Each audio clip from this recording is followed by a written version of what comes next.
Assalamualaikum, waalaikumsalam, so Kef Halek. So anyway, sagutin lamang po natin yung isang katanungan ng ating subscriber na nag-PM siya sa atin sa Messenger, sa ating Facebook page. Okay, na isa rin po siyang subscriber dito sa ating YouTube channel.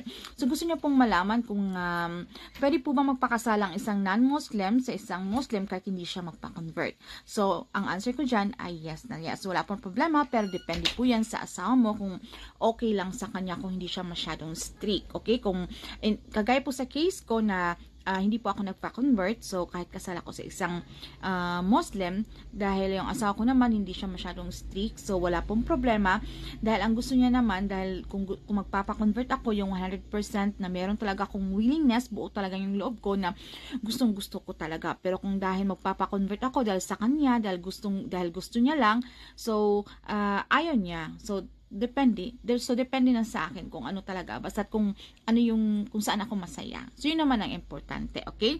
Pero, depende din yan sa mga asawa kasi meron din pong mga may asawa na talagang gusto nila na magpa-convert ka. Alright? So, dapat una pa lang, bago kayo magpakasal, kung meron kang mga issue dyan, so, dapat pag-usapan nyo para wala pong conflict after. Okay? Na kung kasal na kayo, meron na kayong mga anak, so hindi pala kayo comfortable, okay, na hindi pala kayo masaya sa pinili nyo, so dapat talaga meron kayong mga dapat isaalang-alang muna at pag-isipan bago kayo magpakasal, okay, sa mga ibang lahi. At kung ikaw naman po ay lalaki at gusto mo magpakasal sa isang Muslim at ayaw mong magpa-convert, so hindi po pwede yon. Okay, hindi ka pwedeng magpakasal as long as na dapat ikaw na lalaki ay dapat magpa-convert ka talaga para ikaw ay maging Muslim. So depende po yan talaga sa sitwasyon. Pag ikaw ay babae, so walang problema kung magpakasal ka sa isang Muslim kung ayaw magpa-convert. Pero kung ikaw ay lalaki, so hindi pwede po talaga. So kailangan ikaw talaga ay magpa-convert. So, ayun po Miss Jet, sana nasagot po natin yung iyong katanungan. So, talagang meron po dapat tayong isaalang-alang ha, kung meron tayong mga partner ng mga ibang lahi.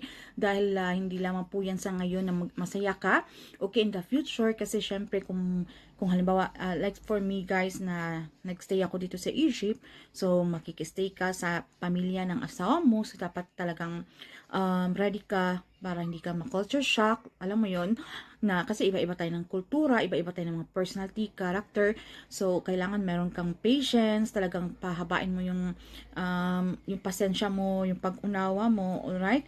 So, kasi, like for me, andito ako sa Egypt guys, talagang nag-adjust talaga ako kasi especially sa pagkain. So before, nung nasa UAE ako, hindi talaga kumakain ng Arabic food. So ngayon dito kasi, hindi lahat available yung mga Pinoy foods. Hindi ka guys sa UAE na talagang lahat andyan na talagang makakain mo. So, parang nasa Pinas ka lang. Pero dito kasi talagang limited. Okay? So, ayan. So, natutunan ko rin naman yung kanilang pagkain. So, sa 3 years ko dito, so, kumakain na din ako ng Arabic food kasi masarap pala.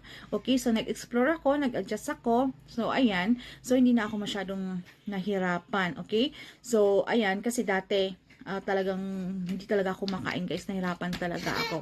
So ayan, so sana ay nasagot ko yung katanungan mo Miss Jen, at sa mga meron pong mga question dyan, so mag-PM lamang po kayo doon sa ating messenger, sa ating Facebook page, Janice Christine Vlog. So yun lamang po, and see you again our next one guys.